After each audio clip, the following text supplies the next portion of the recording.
It was a good note on for me to leave.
Yeah.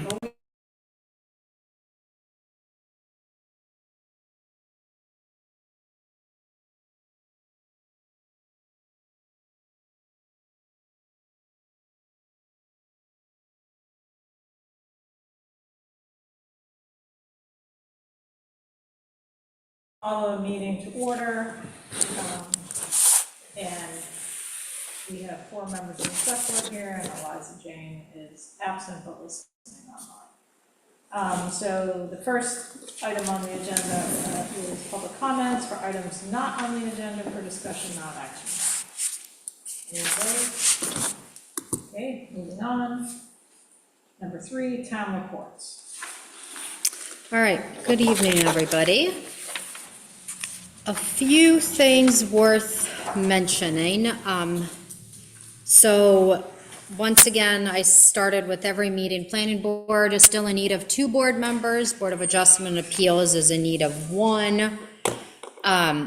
Audit has been finalized and complete. It is on the town website. We do have copies that the firm had sent us if anybody wants a printed copy. Recently, Carol and Andrew and John and I had a brief conversation with Mark Roy, who is the consultant that was hired to assist us with some finances. He is making really good progress. The reconciliation that we had been behind on, he had figured it out and caught up. He has been providing some good suggestions and feedback to Andrew and myself, and he did let us know, and it looks like probably by sometime in November, we should have more concrete numbers and have a good idea in terms of where we stand with the undesignated fund balance. So we'll have good informative information going into the budget process that is going to be helpful and something that we did not have this time last year. Any questions about that? That budget process starts in January? So there will be an agenda item today for, typically yes, but maybe we'll start a little bit sooner. Right. In terms of, normal, right? yeah. So last week I attended a conference in Bangor, the MMA conference, so I was gone for a couple of days. Still feel like I'm playing catch up, but I was able to see a lot of the banker that we work with. I actually spent quite a bit of time talking to Mark, so I feel even more reassured that we're not in as terrible a position as sometimes we felt like we were. So that was definitely helpful to attend. Pile replacement. There have been text messages going out about the updates of the pile replacements. As of today, the work on Shebig is done. It happened fairly quickly with just a small little hiccup with the floats being hung up. That was fixed, and hopefully moving forward, there aren't any issues with that. The initial work on Cousins Island was supposed to start this week. Due to the weather, it has been pushed to next week. There were some issues with the float on that side as well, and Public Works very quickly assisted in that to make sure that it got resolved. And I spoke to Jeff, and there's pretty good confidence that that issue isn't going to happen between now and when the piles get to be replaced on Cousins Island. So hopefully next week that can get done.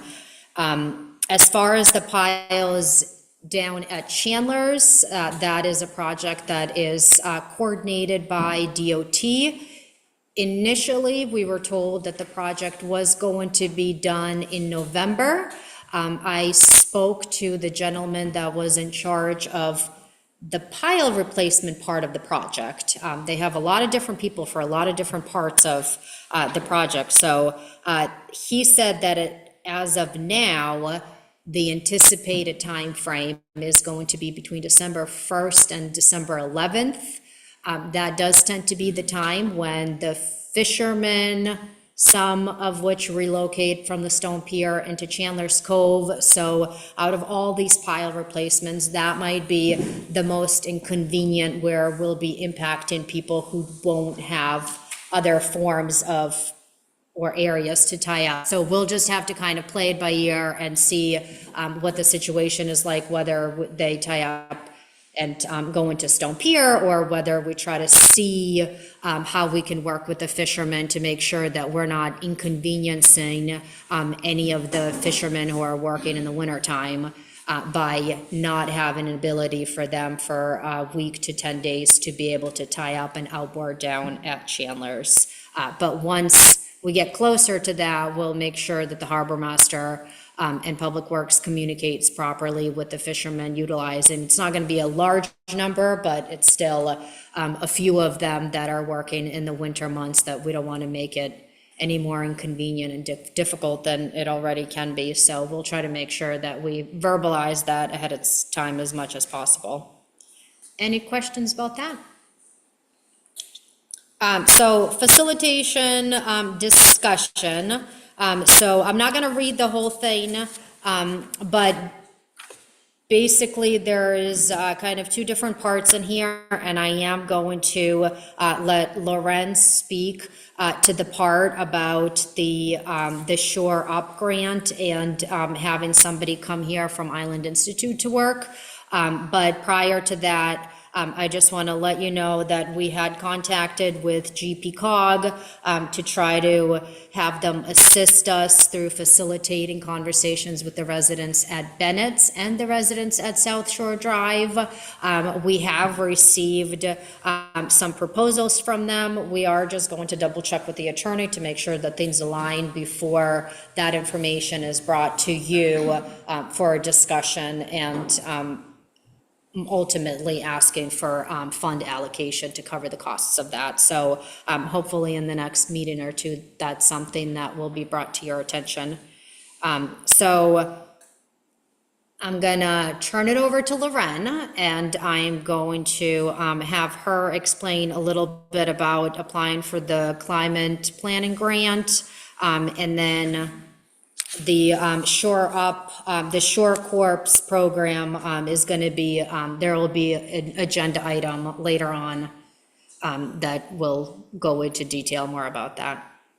I'll stay here, or should I go up there? If you speak up loudly enough, it is catching you. You should be okay. Okay, cool. So basically, there are many things that are relevant to both my work and project, and also to the town, that fall under the umbrella of shoreline resilience and shoreline restoration. And so whether you're talking about shoreline access and signage and things like that, or erosion, barging, town infrastructure degradation like roads and things like that.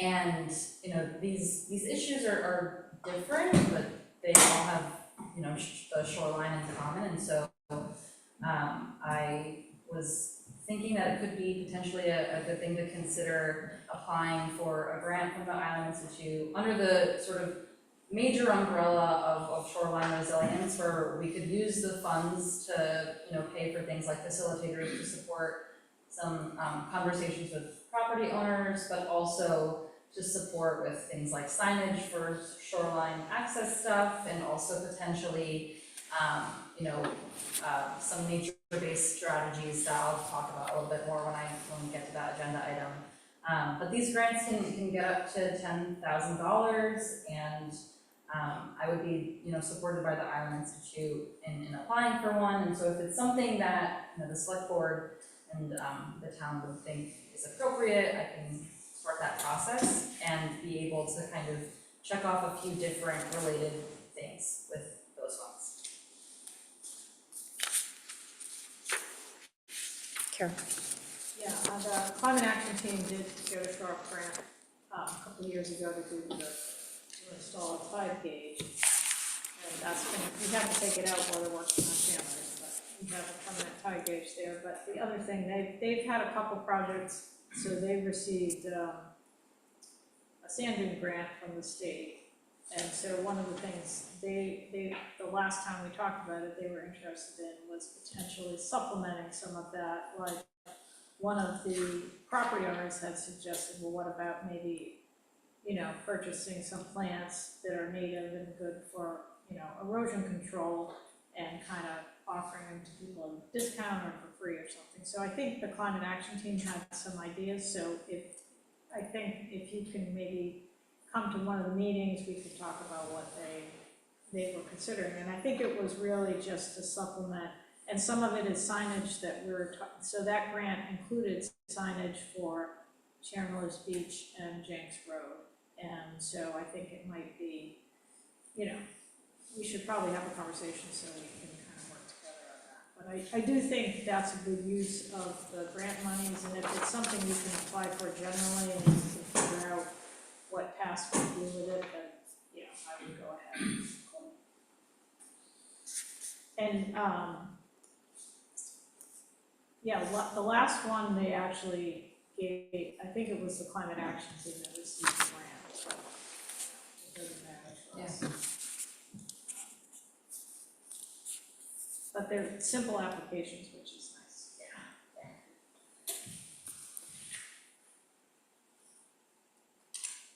That's it for the reports. I just have a question for Jeff on the piling hang up on Cousins. So can you just give us, a brief synopsis of what Public Works had to do? Or, how it, how you were informed and then how you had to respond? So it was a high tide on Friday evening, 9:30, 10 o'clock at night. The rollers got hung up on the splinters that we put on the pilings to hold the main piling together. Matt was informed that evening, said there was really nothing we could do at that time of night. He came down at 5 a.m. Saturday morning, broke the chain free from the hang-up point where it was on the splinters that we had put because of the high tide. With a sledgehammer and crowbar, notified me at 8 a.m. Said, well, there's nothing we can do right now, let's wait until the tide comes up. We'll go over on the 2 o'clock boat, assess the situation. So we shaved off more of an angle, so if the tide did come up anymore, it would have a more smooth transition. Tides were not going to be as high as they were, so nobody thought there was any great danger therefore in the future because the tides were going down on the high level.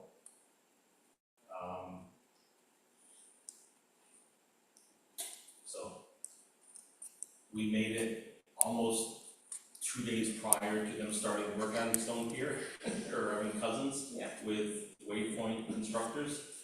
So we were 2 days short, but the fact that everything held together from 10 p.m. until 5 a.m. with nothing breaking is thumbs up. Really? And did it interfere with any of the ferry trips? Not that I'm aware of, no. All right, well, thank you for you guys for doing that. I think that's the first time we've had the town respond, at least since I've been around, to something like that, so. I think CTC and Jeff gets a lot of credit in coordinating Public Works and assistance in working together really well and making it happen. I really was notified and informed of it, but obviously nobody contacted me in the middle of the night, so it wasn't a whole lot that I really directed or assisted in. It was Public Works really taking the initiative and making sure that the good communication took place with CTC and that it was done. I will add also that Monday, there was another issue with the float. Not the float, but the metal guide rail off the gangplank. Again, CPC called me, went over right away I was notified at 8 a.m. from Brandon, the boat captain, went over on the 10 a.m. boat to fix the situation. And the fact that we have a good working relationship, instead of me standing around waiting for the noon boat to come back, they dropped off the 10 o'clock boat on Stone Pier, turned around, came back and picked me up and brought me back solo, so I didn't have to wait. So we do have a very good working relationship currently, and I'd like to thank Matt Ridgway for that. and the boat captains. I think it is a good example of, we've talked about revisiting conversations. There's no good chain of communication of when something happens, who's the first point of contact, who takes care of it, who directs who.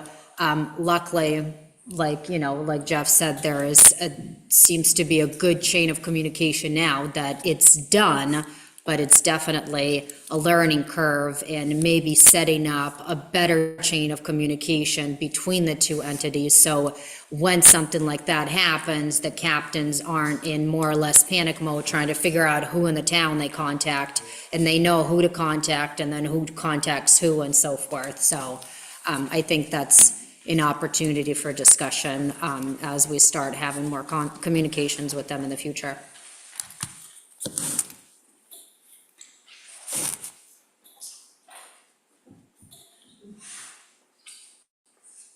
So anything else under committee reports or department reports?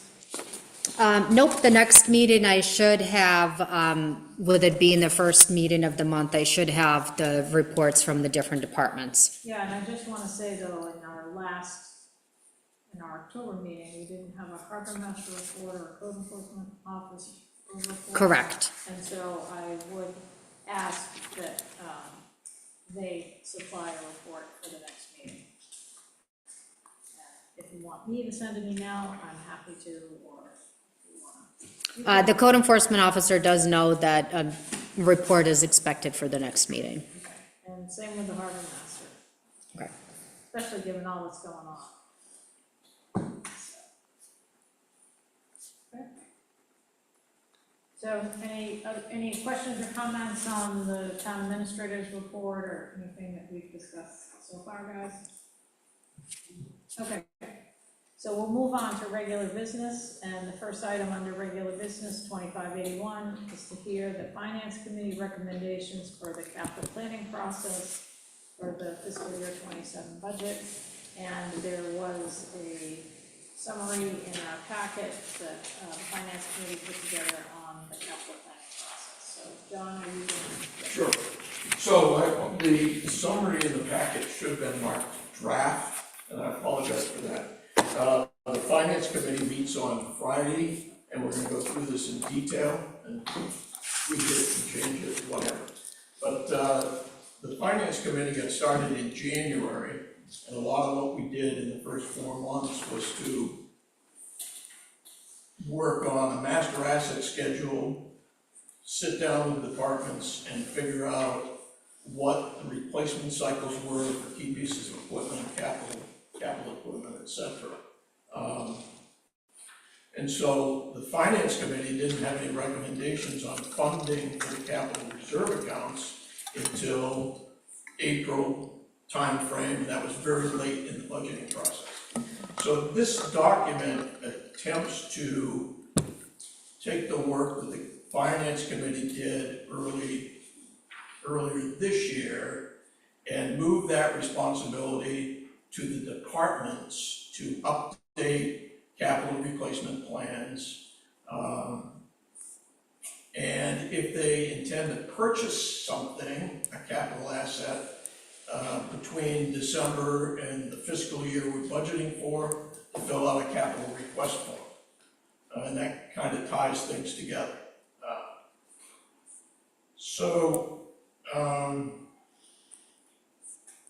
Then the only other thing, which we didn't do, but we've talked about a lot on Finance Committee, and Liza Jane actually said she saw a one-page summary of large infrastructure projects that other towns used, and she thought it would be a good idea if Shebig summarized all the major projects and what the status was, but in a simple fashion, like the stone pier, the GEIs is working on a 30% design. That'll be completed by some target date, and the cost estimate is $5 to $7 million or whatever. South Shore Drive, whatever the projects are. So the objective would be that as you start the budgeting process this year, that the finance committee's able to, with the departments and with the town administrator, have some recommendations on what additions need to be made to the capital reserves. And if we're at that point, the finance committee can also look at, okay, how do those dollars compare to what we've been doing historically? What are our existing bond obligations? What are the future bond obligations that are coming up with the large projects? And does this all hang together? So my objective, the finance committee's objective, would be to help the Board of Selectmen and the whole community understand, here's the big picture from a capital standpoint. Here's how it compares to history and capital expenditures, and it's a much better starting point, in my opinion, for beginning the process. And I think my suspicion would be there's going to have to be a lot of discussion about what are the priorities and how do we move things around to make this all work. Again, this is a draft. We're going to discuss it Friday. Any input that you have you've got plenty of time to work on it. I did sit down with Vika and we went through it, and she was relatively comfortable with it, I think. Chip Emery has been working with Andrew, the town bookkeeper, to transfer the master asset list that we had in Excel. He has it in Excel, but he's actually working on creating a database. And then we're going to work with Andrew to create departmental reports to be updated as part of their budgeting process. And I guess it looks like the asset list is supposed to be available by the end of this month. And then the departments need to make their requests or file their forms with you guys by December 15th. Are those the dates? Yeah, that would be good. I think you guys normally start your first budget meeting in January, early January. Yeah, we do. I mean, then we sometimes run into a jam, so I don't think there's any problem starting sooner. I will say the way we've typically done it is kind of focusing on the departmental budgets initially. And capital, we talk about capital, but then we really don't get into the meat of the matter till probably March. And it seems like doing this first, because this is where the big ticket items are, makes more sense. And, you know, if we have limited energy and manpower, spending it on the capital part and all having kind of discussions about that seems to be the best use of the board's time. And I guess relative to these large projects, I agree that they need to be included. And I guess that would be the select board's responsibility. Is that who you would, I mean, you have all of the departments listed here, so for the large capital projects, is that the select board or the town administrator that would put that together? Well, in here, I said that Vika, the town administrator, should be maintaining a simple, high-level summary of those, and then we all ought to agree on when that gets updated. You know, gets updated when there's a change. You know, GEI's made a report and then the next phase happens. Or at a minimum quarterly or something, just so everybody's on the same page as what's going on in reports. Yeah, so it maybe, I think trying to get that on the same timeline so that we have that by December 15th would be good, because those are also pretty substantial projects. So,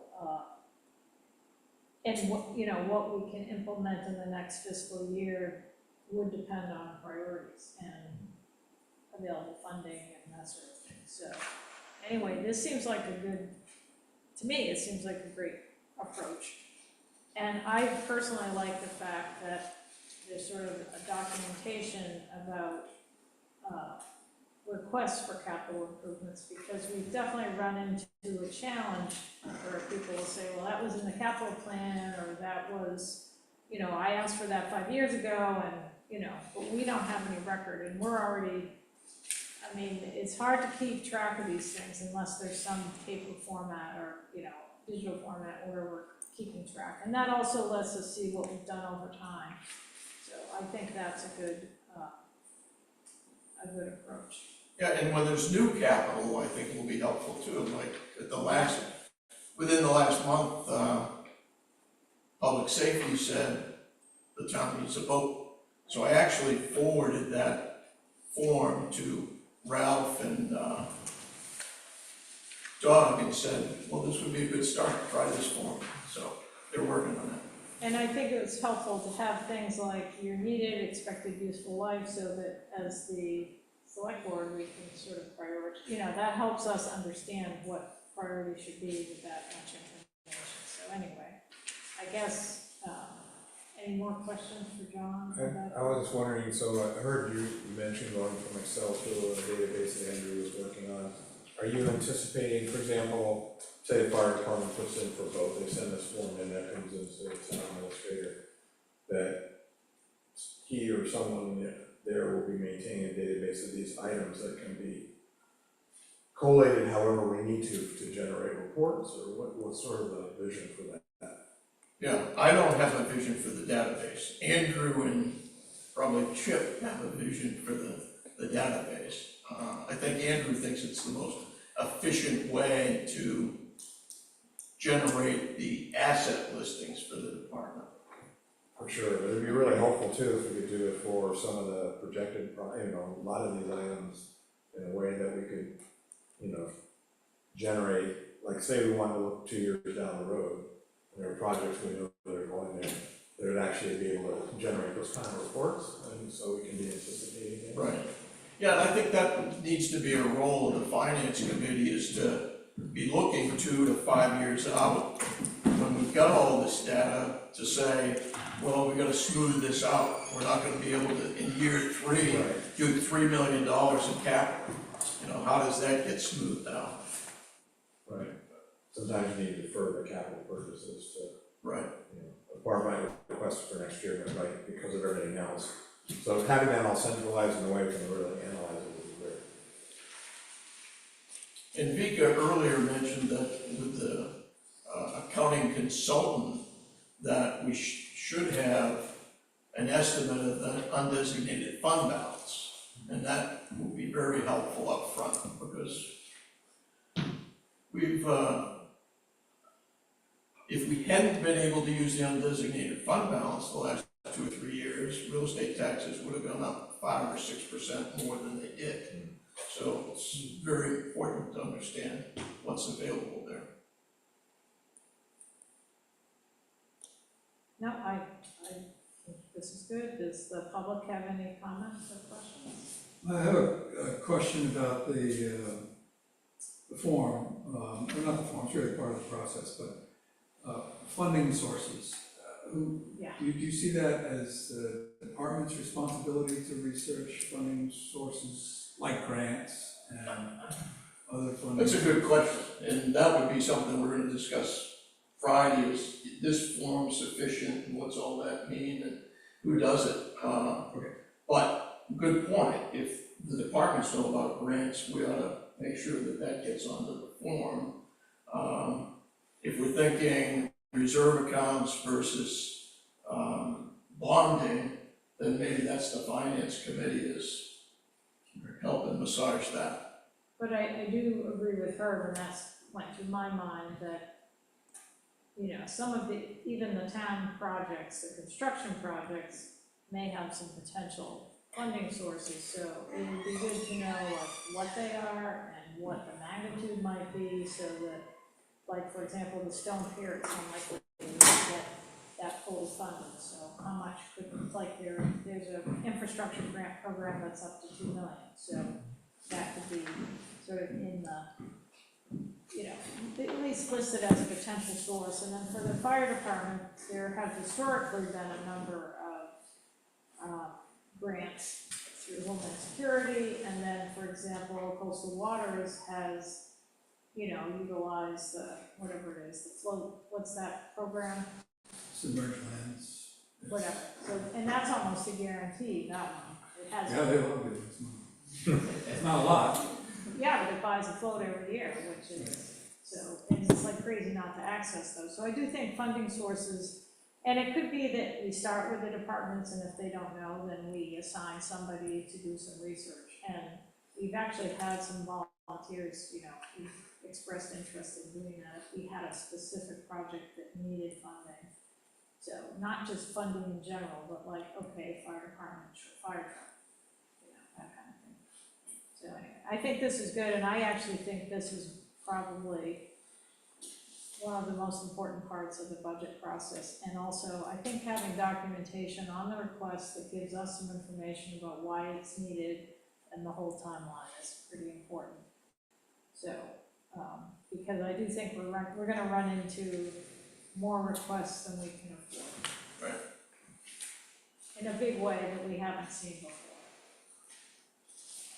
Yeah, and as we go through the process this year and next year, I see the finance committee sitting with Vika and the departments as they go through the department budgets and discuss the capital and get the funds updated. And how do you see the school side of things participating in this? Kind of separate. But Aaron did participate in our meetings, and he was interested in understanding what processes we were putting in place or talking about last year, so I can certainly reach out to him. It seems like they should follow on capital requests especially. It would be, I don't know what you think, but I think following a similar process would make sense on capital. If they want to do their budgeting sort of somewhat differently, day-to-day budgeting, but capital requests, to me, it doesn't matter whether it's municipal or school, it's still the same pot of money. And I think, it would be good to make sure they all, we don't want just the municipal side thinking about 3 to 5 years out. I think the school also needs to be thinking that way. So I would include the school. I'm not sure what the right way to do that is, but Maybe start by raising the conversation with Aaron to Yeah, I'll see. reach out to Aaron, so. any more questions for John? Okay, thank you. And John, can you just remind me, I looked at the agenda briefly, but there was a list of other things that were sort of, as we call it, put in the parking lot, other items. I mean, right now, this is your primary focus. Right. And the other thing, like I remember we had talked about sort of, calibrating what other nonprofits are doing, or thinking about the budget process. That's another challenge that I feel like we don't really have a great way of dealing with, is funding the Yes, nonprofits. so we had a short list of things that have come up over the last year that would be good for the finance committee to look at. And benchmarking the town's support for the nonprofits versus what other communities do would probably be a good effort. And then there was a discussion about the health care that the school has for their employees is different than the health care that the town has. And they're different sources of health care, but It's the eligibility. one department gets coverage for all their dependents, and the other entity has to pay for their dependents. So there was discussion about equity and whatever. So that's a potential thing we can look at. So I think this would be a priority, but I think the nonprofit, as I think about our budget process, how we even interact on the nonprofits and how we make decisions on how to fund them feels very, I don't know, vague.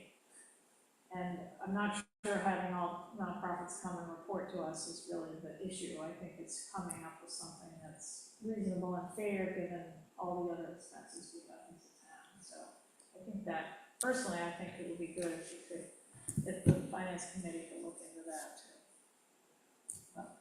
Okay, we'll talk about that Friday, Yeah. because the question was, what can we do, and Right. do we have time to do other things? Yeah, I do have time, even. So I think we haven't actually set a budget. Normally about now, we set a budget schedule, and I think I asked you to hold off because I kind of want to think about how we're gonna do it. And sometimes I felt like we've had a lot of meetings, but kind of not that much productive stuff. And so maybe there's a way to do less meetings and get more done. I don't know, we'll have to revisit that, but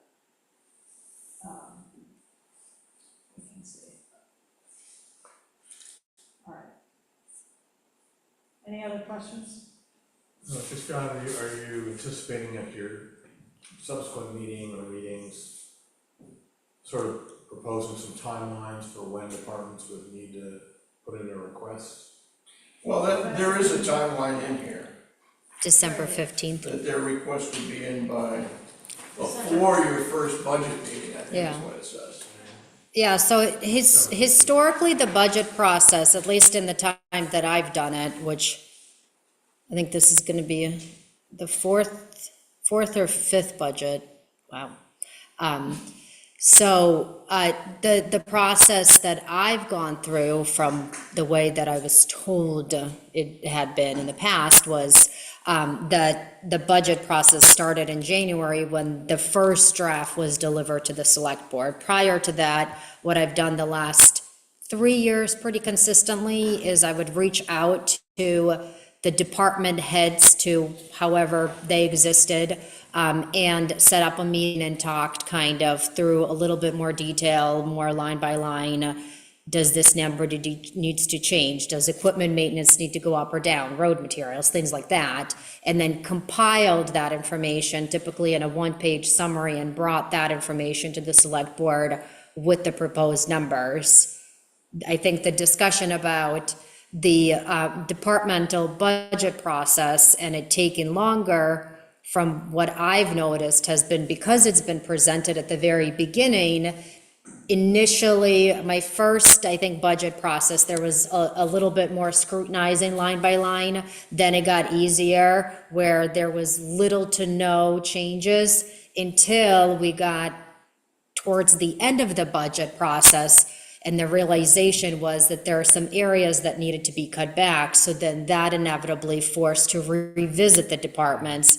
And so I think, kind of relative to what's been discussed, because the departmental discussion started so much earlier, it delayed in some ways. And there were several times where, after sitting for 2 hours in a regular meeting and then an hour through the budget process, by the time the capital discussion came, there was nothing to talk about. You know, people were kind of pretty exhausted, and so that delayed the capital discussions. And so I agree that if those start first, and so we're happy to kind of work to reshift the schedule to see and give you maybe a comparison of previous year's schedule to what is being proposed, looking at the physical dates, and then starting those heavy discussion and really putting a lot of your energy into the capital discussions. Because at the end of it, and I think we saw it more or less firsthand with the last year's budget, when you asked me to cut back from like 6 to 4.5 or something, the big cuts had to happen really in the capital, because making those tiny little cuts in the departmental just wasn't enough unless you remove some really serious day-to-day expenses. And so I think that, I mean, that's kind of the general background of how it's been. And we could afford to maybe shift it up a little bit, stir it up a little bit to see if we could improve the budget process, and if we could get it complete in a way that there isn't this feeling of being scrambled and hurried and rushed to ultimately settle on the final number that you're going to be bringing to the taxpayers, to the voters. And I think the other thing that we typically started off the budget season with setting our priorities, but it's hard to do that in an abstract fashion. If we have the capital requests, then we might have a basis to set some priorities, because that's where we can weigh in on what's most important in our minds. So to me, to do it without kind of some background on what the big requests are, it seems kind of not that useful. So I think we can work with Vika and kind of come up with an alternative schedule. And my goal would be to, you know, I think oftentimes we looked at the departmental budget at least 4 times, and I'm not sure that's really necessary as long, you know, there might be a couple of requests, but I think spending, you know, particularly focusing on the capital budget and kind of, you know, setting some of the priorities, to me, seems like the best use of the select board's time. And I think Vika and the departments can handle the departmental budget and then requests, and we can react to those requests, but sometimes we spend a lot of time sort of, you know, not really getting much done. Yeah, because you know, the nonprofits, the debt service, and the reserve accounts and the capital expenses, when you add those 3 sections together, which the last couple of years seem to be rushed in discussions, those, you know, it's well over $1 million in expenses for those 3 items, if you look at last year's department. So there's value into starting those discussions earlier and invest in a little bit of the time and energy into that, so then you don't feel a bit burnt out. Because there's also, you know, you have the regular meetings every other week, and then the last couple of years, there's been a meeting starting in January every single week through the budget process and into May, and so that does become, you know, it's my job, but you're all volunteers, so it's tiresome to do that week after week. So any more discussion on the finance committee's recommendations on capital? All right, and so I think we'll sort of have a proposed budget schedule. I think we did hear a suggestion of maybe, you know, including some kind of questions about potential funding sources on the form. I think moving on to 2582, which really could have been the same agenda item, but I put it separate just so I wouldn't forget to deal with it. And it's really about having some kind of similar process on the town departmental budget side. So as Vika mentioned, she typically sat down she kind of did all the data collection and information collection and wrote up these summaries for each department based on what they said their needs were. And since we have Jeff in the audience, I'd be interested in his feedback, but I think a similar process on the town departmental budget side would make sense, where there's an actual request for, you know, changes to the departmental budgets. For example, we need a new truck, or we need a new piece of equipment, and maybe, you know, anything or we need to increase the hours of this position. So I think it's things specific to that departmental line items that are gonna be changes from the previous year. And, you know, I would like to see those documented, because we really haven't had a good process to keep track of those. And, you know, I think also to have the departments provide some justification for the request seems more efficient, so that we're not kind of going back and asking.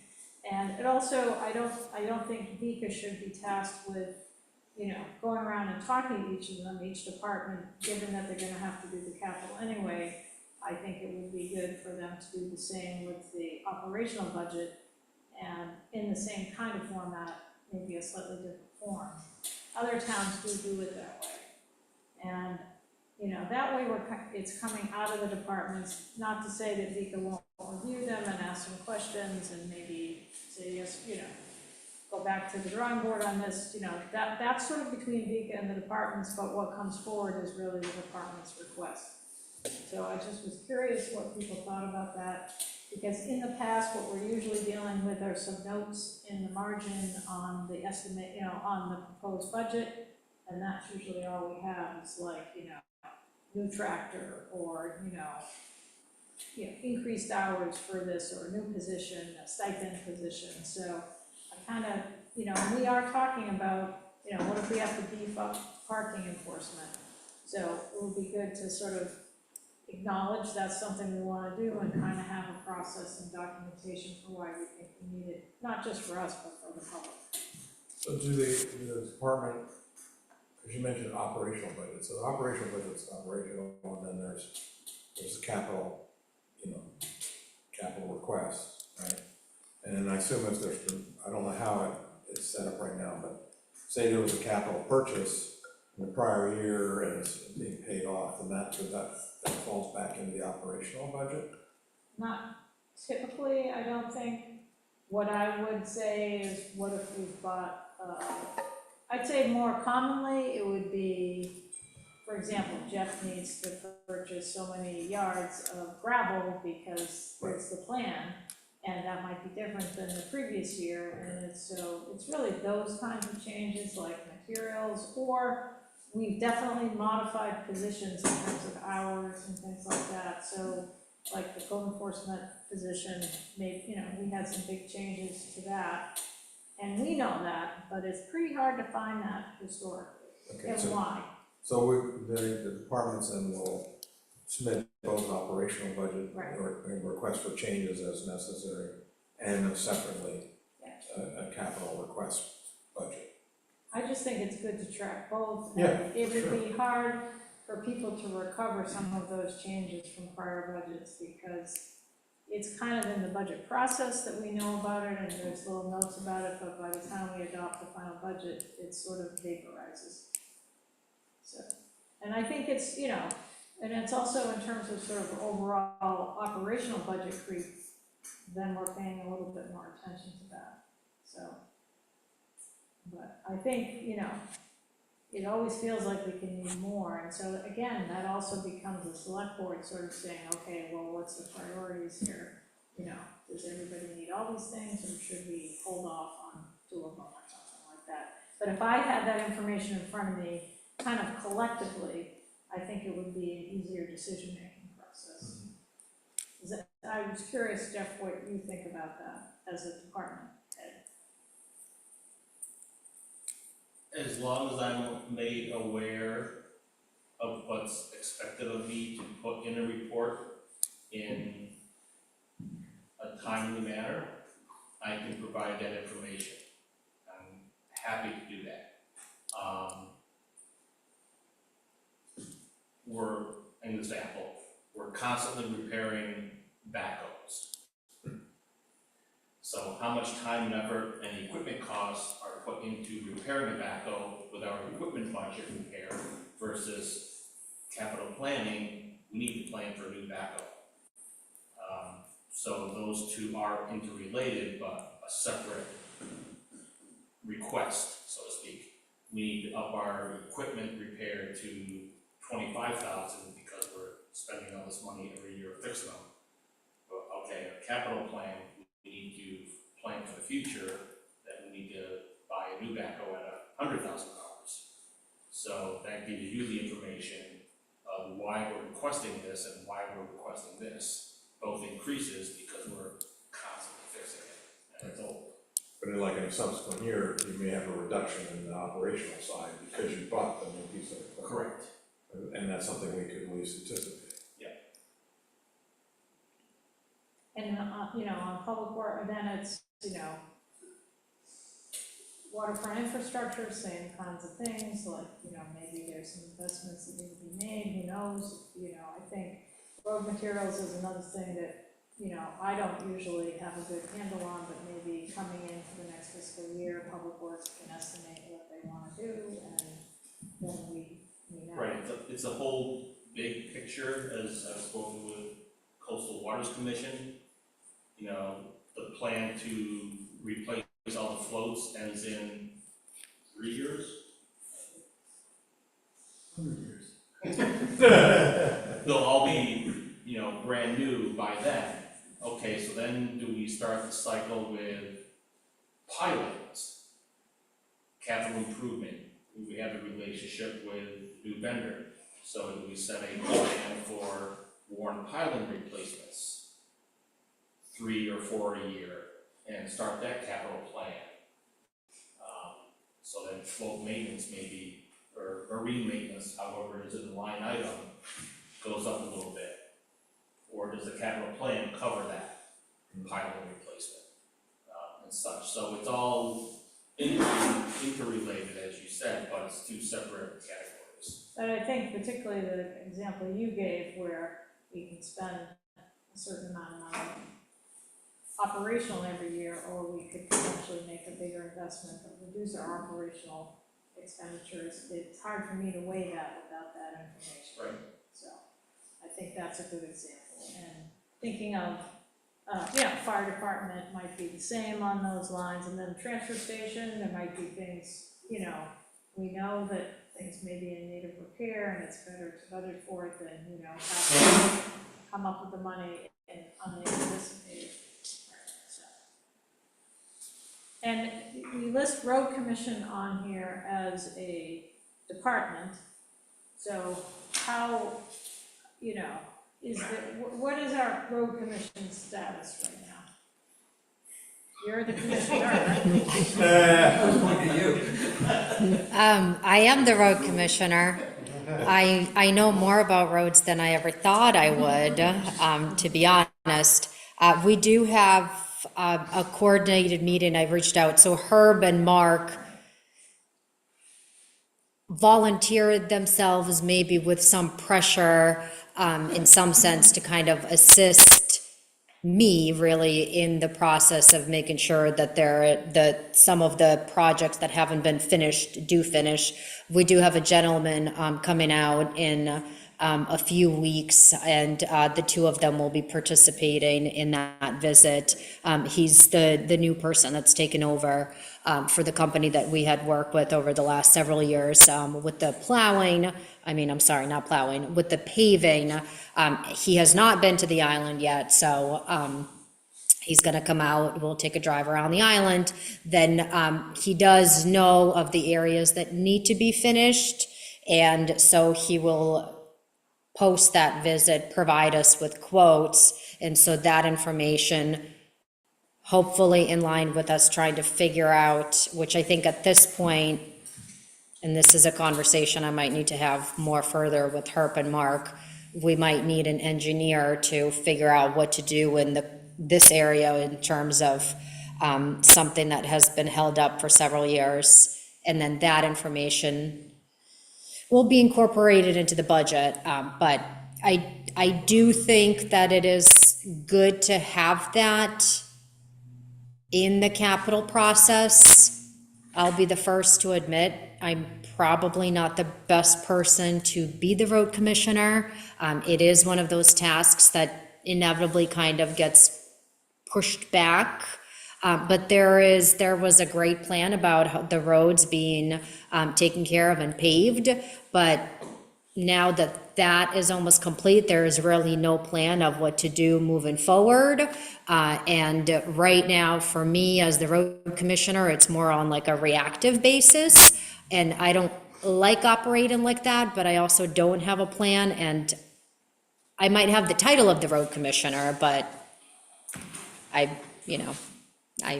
don't know a whole lot about roads. Some, but I don't think enough to really feel confidently to bring you any form of proposal as far as what the future holds.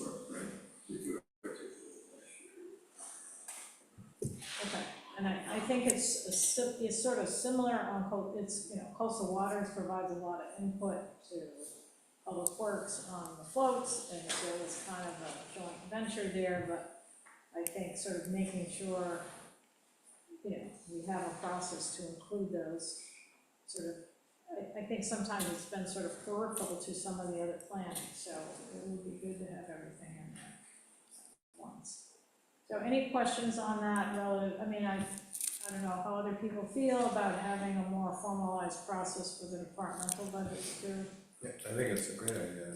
Basically, if you have a prior year budget, I would think fairly early on at least, maybe around the same time frame, like in December 15th, before we get into January. At least, preliminary review by each department of their prior budget and what they anticipate increasing or decreasing. And they're gonna be doing it at the same time they're submitting a capital request budget, so that's a good time to do it, and just take my request, my thought. Okay? All right. Well, we got enough on that. Thank you to the finance committee for the work we've done to date, and it really feels like we're making progress. So, we look forward to working with you guys this fall. Yep, perfect.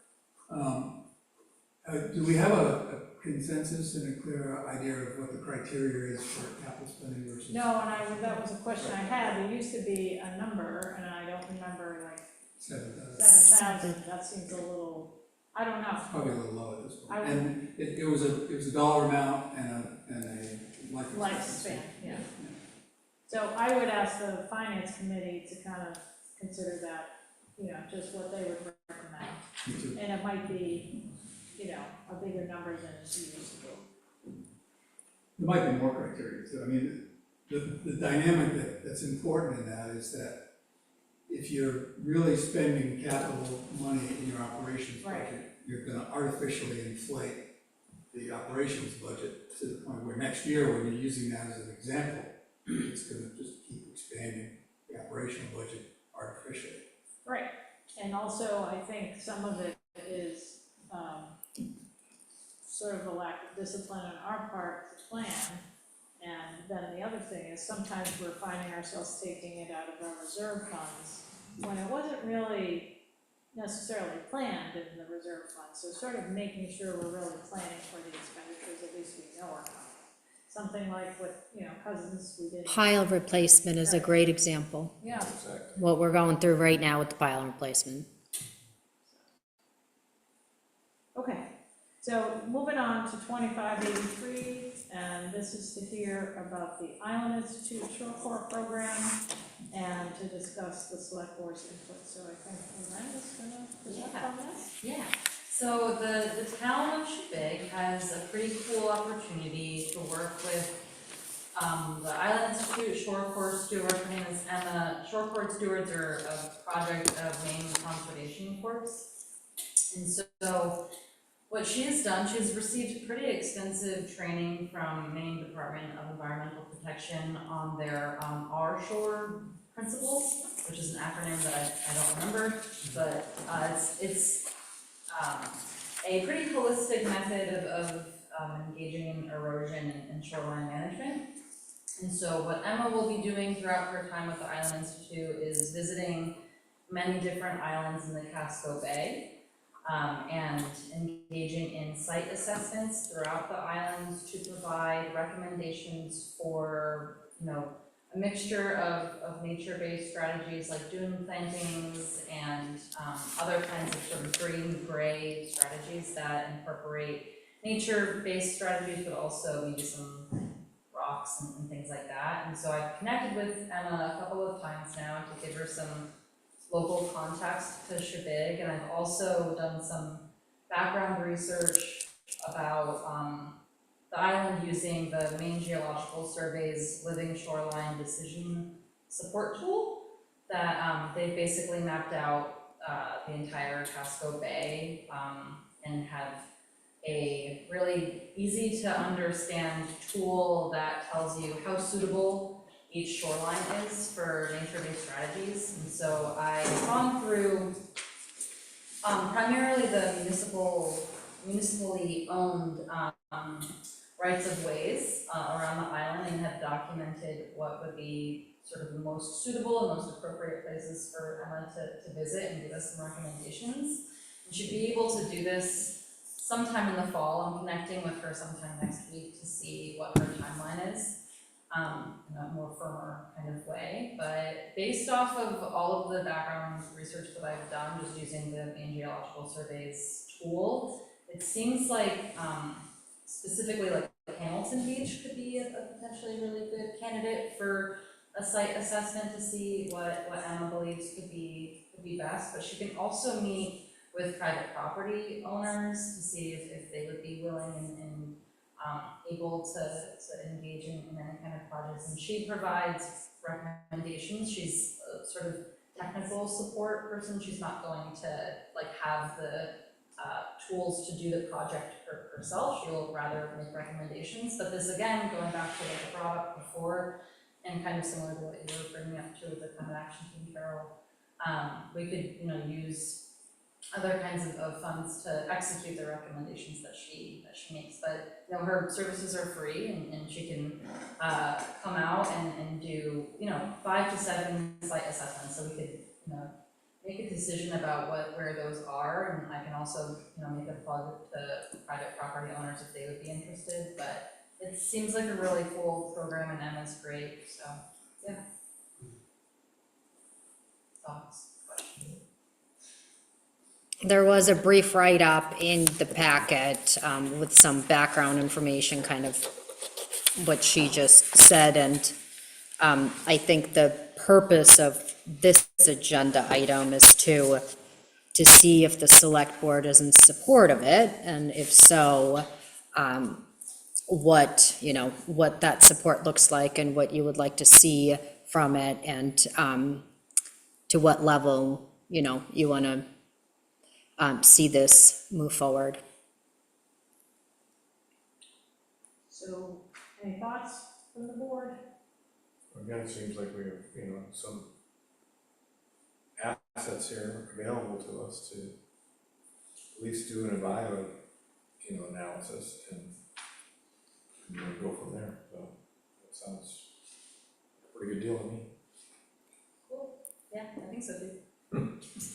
And I would add that after whatever that was called, the coastal erosion, we Oh, have. Little Diamond thing? Yeah, But, well, we have a coastal erosion, workshop in June, and 2 property owners came up to me afterwards, one who has talked to multiple contractors and very confused about, like, how do I pick the right one? So I think that person would be ideal. And then the other person is next to a planned stabilization project and is concerned about their property being negatively impacted. So because they specifically contacted me after that, I think they would be good. And even though we could take her to the properties, even if they're not here, they're summer residents, but then she could potentially meet with them virtually. Yeah, for sure. And, sorry, one other thing that I spoke about with the Island Institute as well is that Shebig might be a good candidate for a sort of demonstration site, similar to the place that we went to on Little Diamond Island, that they could kind of see a whole project through. And so I don't have as much information about that just because I haven't met Emma in person yet, but just something to keep in mind, that this could be a cool opportunity. And I guess myself, and I don't know how the board feels, but given the magnitude of the project at South Shore Drive, I think it'd be great to get Emma's opinion on we have a couple of proposed designs and sort of the pros and cons of that. Yeah. So it's a town project, so it's, it's public. It sounds like the board is in support of having Loren connect with Emma, and with any decision-making process that would have to take place, it would come back to you for those decisions to be made. But I think one thing with this project that I think is really neat and interesting, and the site recommendation kind of goes over a little bit in detail, Hamilton Beach specifically was mentioned. That happens to be an area that is a good site, but also an area, we had talked about this, is one of the areas that had significant impact, one of the areas that is highly visited by particularly, people from the inn get sent there. And so there could be some opportunities to be able to receive some feedback and assistance in what the town can do in an area like that to potentially improve it. Because an area like that, well, we've been able to sit on it without doing a whole lot, because there are more pressing projects like having barging available on Shebig. It is still an area that is going to need to be visited, and some efforts need to be made for improvement. So I think information will be, I think, valuable to come out of this, however that looks. And I would say, you also mentioned working with CCLT at the Hook and Rose's Point, which I think is great. I do, the Hook, probably the property owners are in the loop on that, but with Rose's Point, it might be good to also incorporate some of the property owners along, in other words, although CCLT has an easement, it would be good to include the actual property owners along the beachfront, just so they know what's going on in case they're interested in participating. Yeah, I think it sounds great, and I think it's exactly what some of the residents here requested, so it's sort of addressing a real need. And she's only been here a month, so.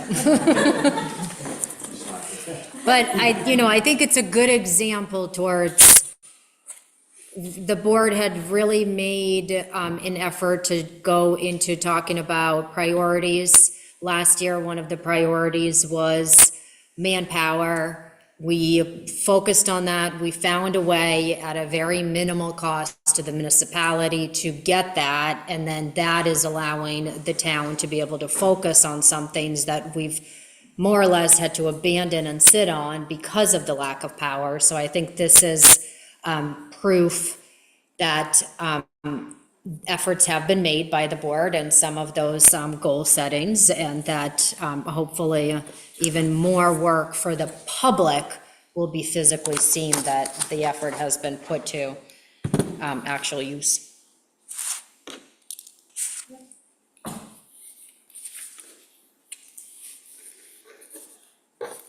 Thank you, Lorraine. Thank you. I think, any other questions or comments on the shore course program? And, all right, so then we're gonna move on to 2584, and this is to consider a recommendation to change the overnight parking time period to 28 hours. And this came up, I think it was at our last meeting. Yeah, Ralph.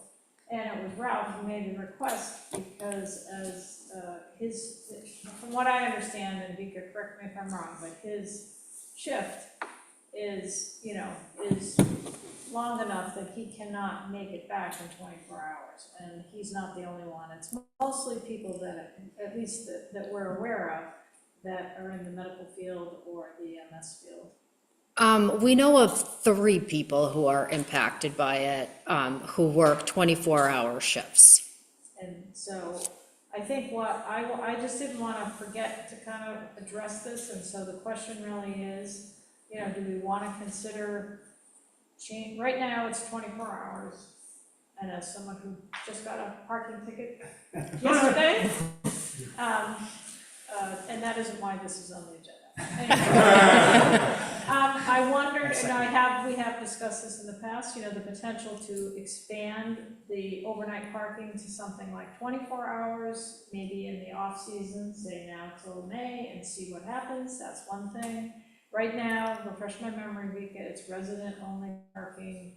So, in other words, contractors have to park on Wharf Road, period. Off-island contractors, have to park on Wharf Road. The physical stone pier is registered voter resident parking only. And then the gravel area is anybody else, but not contractors. And so what I thought we could consider, we could just change it to some arbitrary length. 28 hours would be very hard for the parking attendant to follow. So 48 hours might be easier.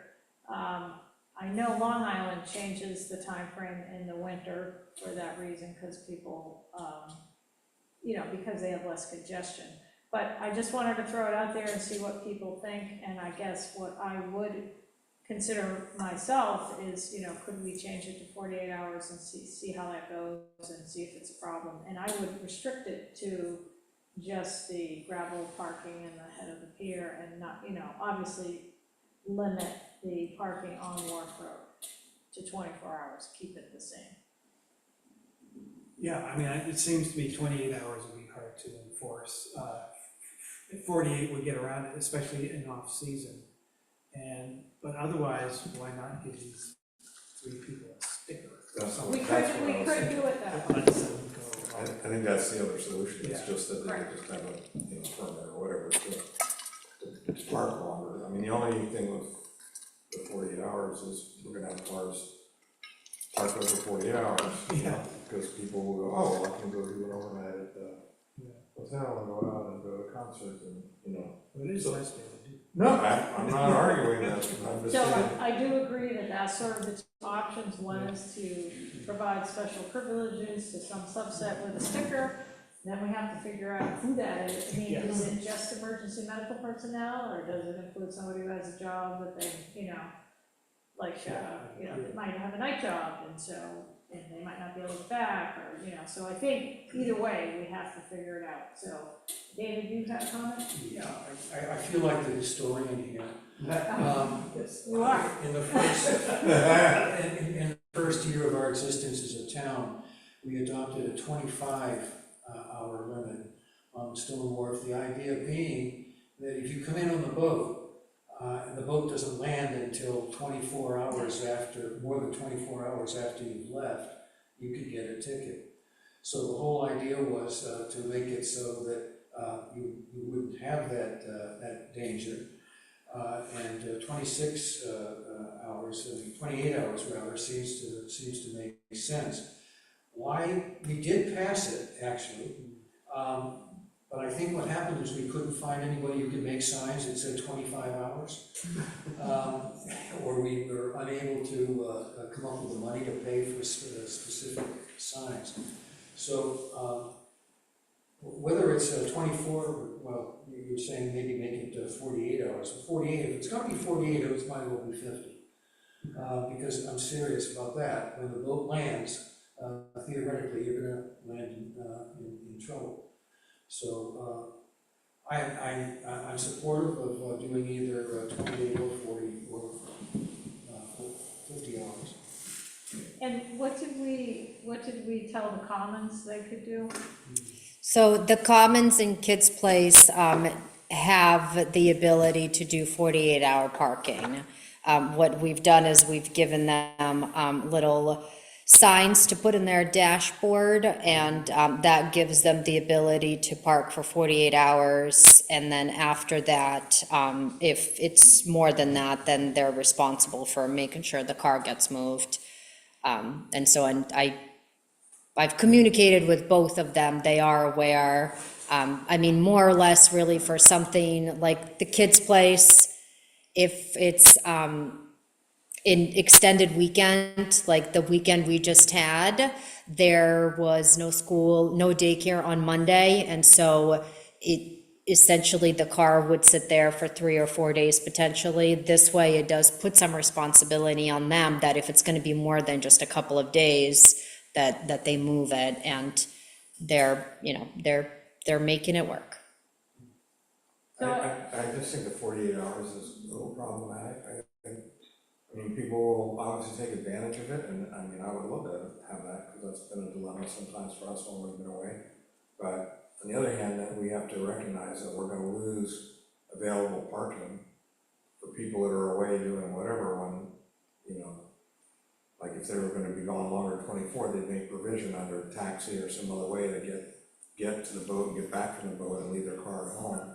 So, I mean, to me, giving a longer time to stay there runs sort of contrary to some of the initiative we've had to try to reduce the parking load at the Stone Pier. So I'm more inclined to at least start with doing kind of a permit thing where people can apply for a permit and they can give their reasons. It doesn't have to be just that they're rescue workers, but and have some discretion at the town office to issue that or not. I would like to at least start with that. I think that's a fair proposal. I just want to check with our town administrator to see how, if you need more specifics. Like guidelines or. Jeff?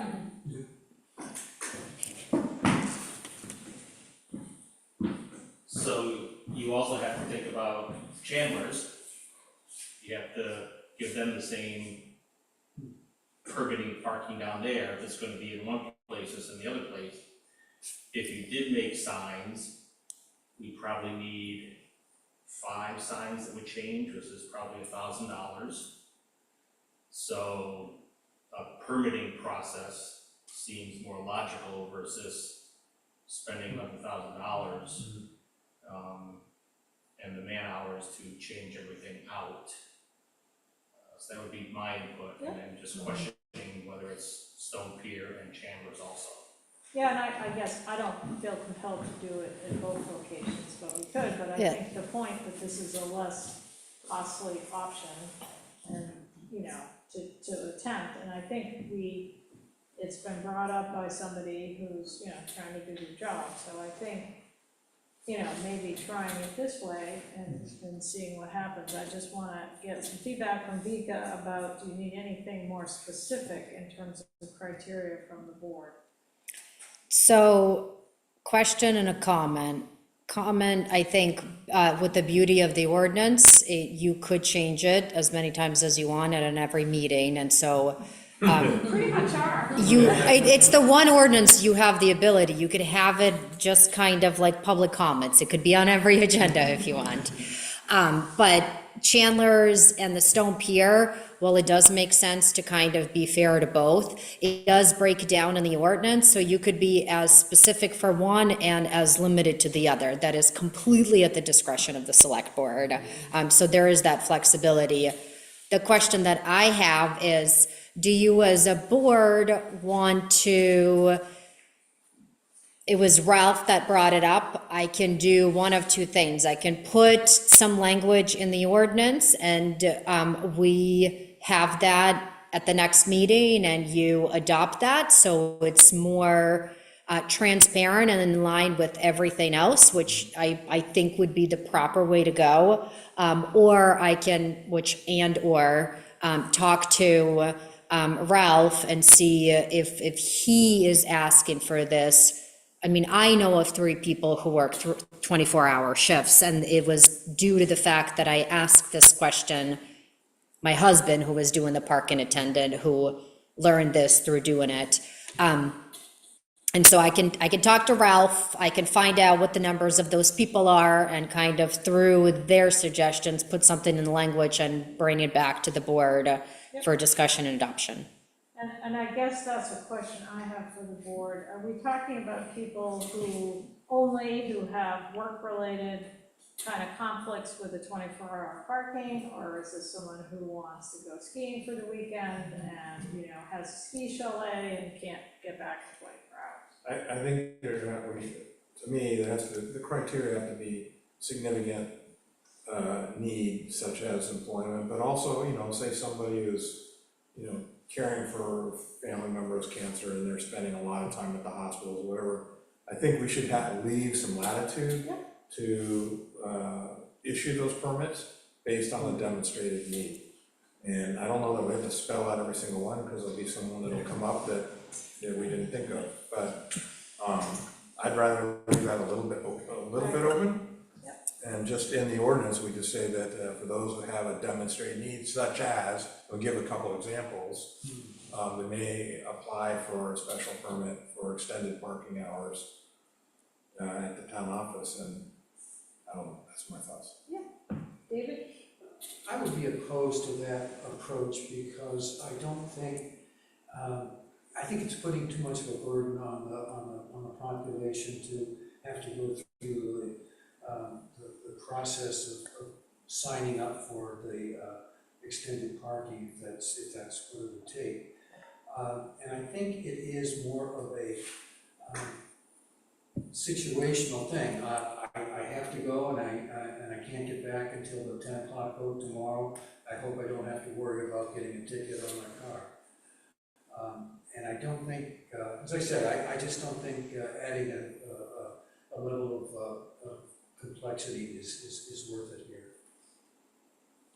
So I don't think we're talking about like a one-time or two-time deal, we're talking about where somebody on a regular basis, such as like what Ralph and others who are working 24 shifts, they have it's a regular basis, not a one-time or a two-time deal, or an inconvenience where they're going to get a permit for one parking episode. I think we're talking about people that are having extended need over a long period of time. I understand that. However, the one-time option is to cover the poor person who shows up for the 10 o'clock vote and then comes back at the 10 o'clock vote the next day and has a ticket. And that's why we're talking about, in this case, 28 hours or 50 hours. I guess, to be honest, this was brought to our attention by someone who has an employment situation that impacts them. It wasn't about sort of, anything else, and I expect that that's a limited number of people, so I do think it's not anybody for anything in terms of what I was suggesting here, so, I guess I would agree with Earhart, and I would favor sort of partly because that is what we're already doing with the Commons and Kids Place. We are giving them permits to park, for up to 48 hours. So to me, it would be consistent with how we're treating that. And that is a need because of their employment. So I guess that's how I would. There has been, in the times that I've been the town administrator, I've had maybe 2 or 3 people that have come to me and that said, it says 48-hour parking. I went on the 8 o'clock boat, came back on the 8 o'clock boat, and I had a ticket. And in that case, I'm like, all right, you're fine.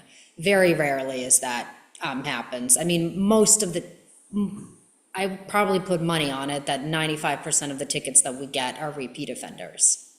The same people over and over that know exactly what the rule is. It's not the people who are worried that they're gonna miss the parking by 20 minutes, like, if you're in downtown Portland and your dinner's running late or something like that. It's the same repeated offenders over and over. I mean, we have a car that is probably gonna get a 3rd ticket on it tomorrow, who this individual was in my office a month or 2 ago, pleading a case that they were not aware that the tickets have gone from 25 to 50 to 75 instead of 20, 20, 20, and they only wrote a check for those 4 tickets at $20. And so that person knows the rule, but they're back down there with probably a 3rd ticket tomorrow. So I get what you're saying, David, but I think there are very few people that would fall in that based on the experience of who's constantly coming in or the people that are begging for forgiveness. It's the repeated offenders who know the process. And I guess I was, hearing, I don't know who said it, but, the idea is not to increase the number of cars sitting down there. So, I mean, it's a lot to manage to try to keep the minimal amount of cars there. So encouraging people to park for 48 hours is probably not a good strategy. So kind of making an exception. And also that way, it's not the parking attendant who has to personally make the exception. It's the select board who said these individuals, we've authorized the town administrator to, screen these people and, make an informed decision about who would qualify. And it might be that some people qualify for a short period of time if it is an illness in the family or something like that. But then people with employment don't have to stress out about that on top of everything else. It's a little bit like, over at Cousins, when I've had to swap out cars with because their motor blew up on one car, and we had to put our big truck down there, and they just, they put a sign in, said it's a replacement vehicle from this date to this date. And, it was approved, so I don't get ticketed down there. And kind of the same idea, you could do it as an ongoing for people who are employed 24-hour shifts or whatever. And you get other ones that are date specific because they have a specific need, There is a cottage industry here on the island that people who move cars, I know. they don't get tickets. Right, and we don't want to, and we certainly don't want to be taking away people's hard-earned money. So I think to Vika's comments, would people be comfortable with Vika taking a shot at a modification to the parking ordinance? And David, you can express your opinion at the time, but, I understand your opinion, and I think you can just vote on it at the time. Eliza Jane will be back then, I have no idea what her perspective is, but I think I just want to be responsive to particularly, our fire and rescue people who, have this added burden, and I think I haven't really thought through what the best strategy was, but I would tend to, personally, I agree, maybe just a sticker kind of thing. What I would like to hear is the rationale for, if it was Ralph, who made the suggestion of the 28 hours, what's his rationale? I think we can find, I think Vika said He she works a would contact 24-hour shift, and so He was just giving often her more his, time to get yeah, it's just to be able to have the leniency, because his physical shift is 24 hours. It's slightly different from you're coming on the 8 o'clock boat and returning on the 8 o'clock boat. He's at his work site for 24 hours, so it's just allowing that ability to travel to and from work in a 24-hour shift, is how I understood it, is how he's mentioned that in the past, and I know that there are two other people, one being a doctor and one being another firefighter, who, those are their work schedules, as they do, 24-hour shifts. And the Commons. I mean, the Commons, some of those folks are in the. Yes. So if people are comfortable, I don't think we necessarily need a motion. If we can agree to at least have people take a stab at a change, then we'll put it on the agenda and take a vote on it. Okay. next week. That's it.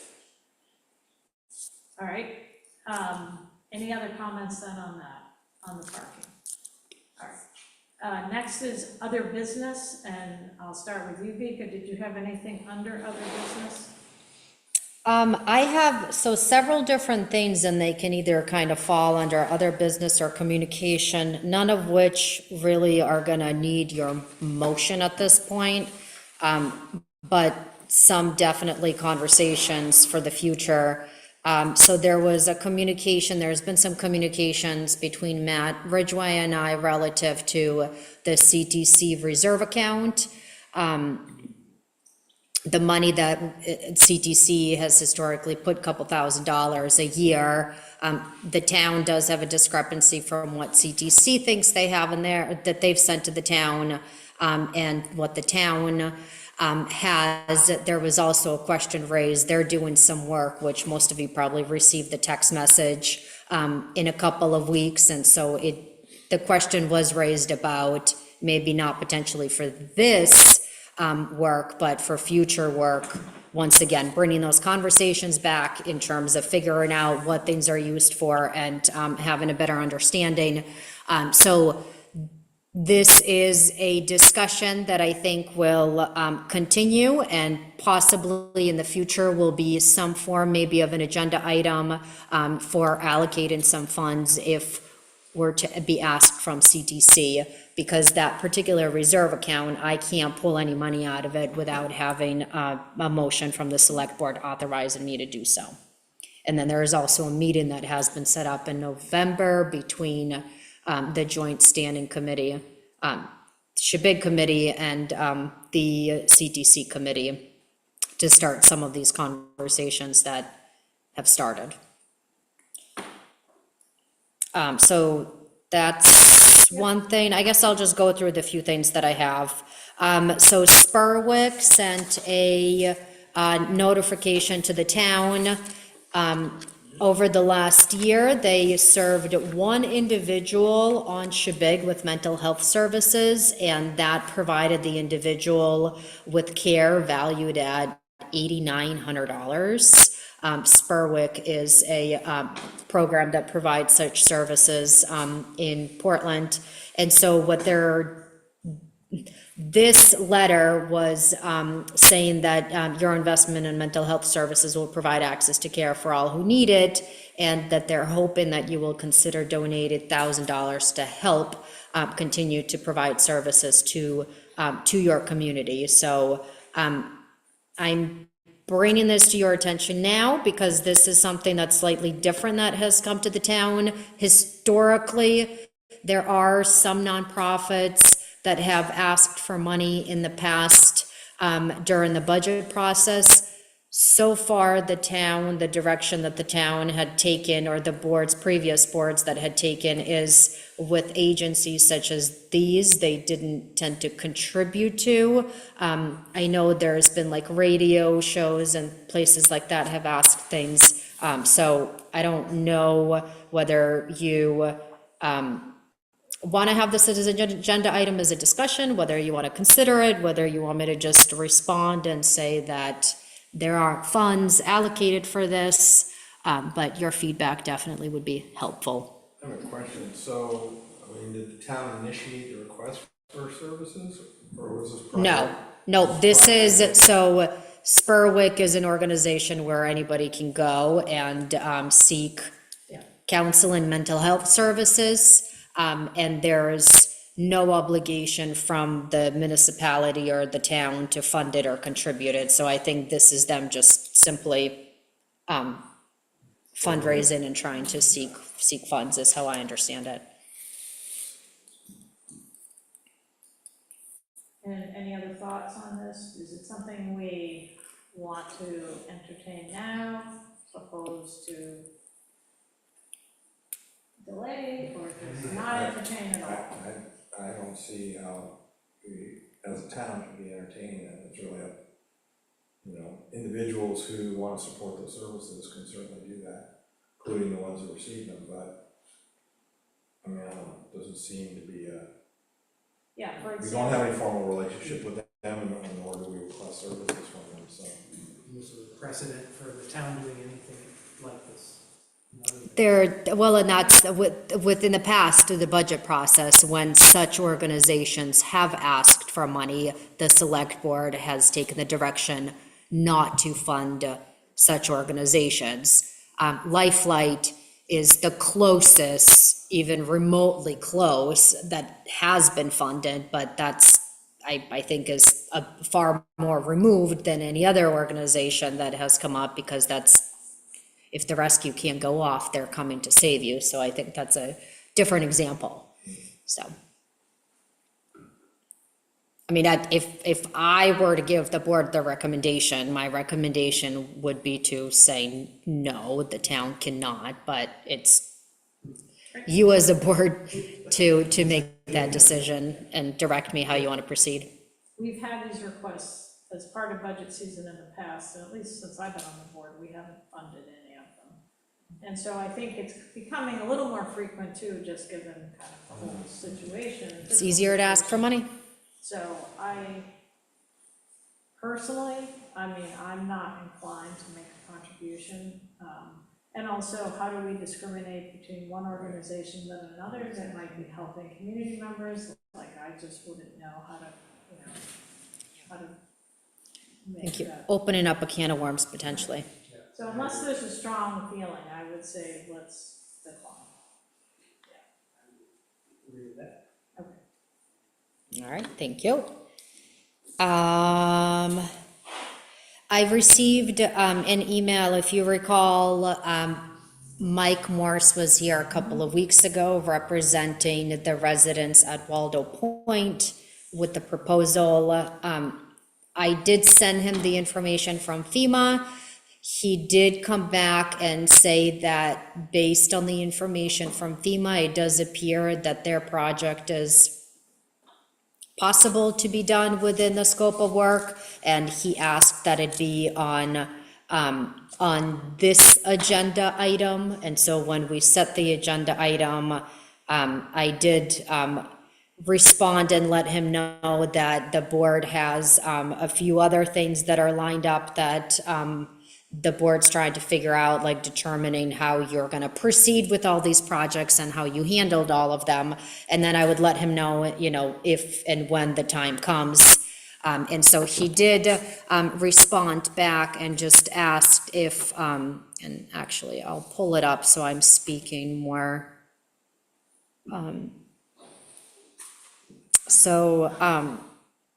We respect that the board has a lot of important matters before them. Would it be possible for you to discuss this briefly with the board at the meeting, at least to determine if it could be considered and hopefully decided?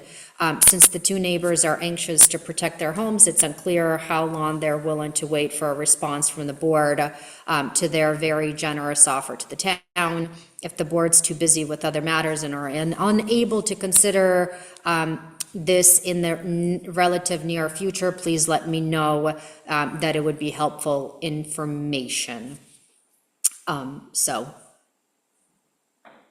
I guess what I would like to know is the direction that the board is hoping to, in terms of how to proceed with this. I think, there's at the moment a delay with South Shore Drive. There are several different projects that are now creeping to be in a similar position. South Shore Drive and this are both in the event that private property owners are now offering financial assistance. And that does kind of feel like there's a little bit pressure for the town to make decisions. But how do you want to move forward with making those decisions? And do you want to put this back on the agenda and revisit it? Do you want to wait until the board has a more collective understanding of how you're going to take up these conversations? So it kind of opens up, I think, a bigger discussion. Or do you want to put it on the next agenda and decide what to do? Well, okay, so we have a couple of things, right? There's the discussions we have or the forum that we want to create through, maybe grant funded, what means facilitation and all of that. So that's one thing. But also, have we at least talked about having, town attorney or other attorneys look at the situation, how has that been done elsewhere and how has it been done, right? And that's, regardless of discussions or no discussions, we have to have that information, right? We really can't make a decision until we know, yes, this is something to do, it's not unusual, other places have done it, and here's kind of how it's done. So we know how to proceed, or where have we done anything on that? Loren has done some research and found a lot of things out of state with far bigger towns, so that really made it very difficult to have it be relative. I did have conversations with GPCOG and a couple of other town managers, and the answer that I've received so far is, yes, this happens, but what I have not been able to put my hands on is a very concrete, specific example of a, project in Kennebunk with shoreline stabilization where it was municipal and financial contribution on private. So something closely relative to what we're looking into in other areas, more local to the state. I still have not found specific examples. So very general, but not enough that I can bring to you and say, these are the examples of how this has worked and how it has or hasn't been successful. Has the town attorney, at least in sort of in a very general way, been asked about it? Yes. Thoughts? And so, Is it legal? I think it is legal, so I think you got that answer definitively, that it can be arranged. I think the tricky thing here is when we start, particularly shorefront stabilization projects, when we start partnering on those, at least I'm concerned that there's a lot of opinions about what's the right way to do things, and Loren just talked about nature-based solutions, and I think, at least in one project, I feel like someone's hoping to purchase the solution they want if they provide the money. And I guess where I feel like this is a bit of a slippery slope with, taking in private monies for public infrastructure projects, and sort of who's in control of even designing the project. And I will say the town attorney said it's absolutely the town's decision, but I will tell you that's not necessarily what I perceive as the outside party's perspective. So I think it could get kind of tricky. So we have reached out again to the attorney for some advice on that. We also have received a proposal from GPCOG, as Vika said, but I kind of wanted to hear from the attorney before we kind of make a decision on that, because if we start facilitating these types of arrangements, then I think if we do it one place, then we've got to do it other places, and we've got to kind of be committed to that, and I think we need to understand all the implications. So I think the other thing about these stabilization projects, at least one that I can think of, is part of the initiative perhaps to have the town participate is so it makes it easier to construct the other parts of the project, as you might know. Yeah. So I think we need to be careful about what the benefit is to us versus the other parties, and that's not, maybe needs a technical review that's beyond our scope. So there's, there's another element to that. Through the conversations that, so we had a conversations with GPCOG and then Island Institute about who's to best facilitate some of these discussions. Island Institute was able to assist in some ways, but they really suggested that we work with GPCOG because of their more extensive knowledge with municipalities in relative to some of these projects. But one thing that was very clearly suggested is when it comes to any of these discussions and agreements with private property owners and shoreline stabilizations, whether the Waldo Point where the town is smack in the middle, or South Shore Drive, whether it's, town-owned with residents having input. What the suggestion is the town really should prioritize, and the first discussion is to adopt an understanding as a municipality what type of projects you want to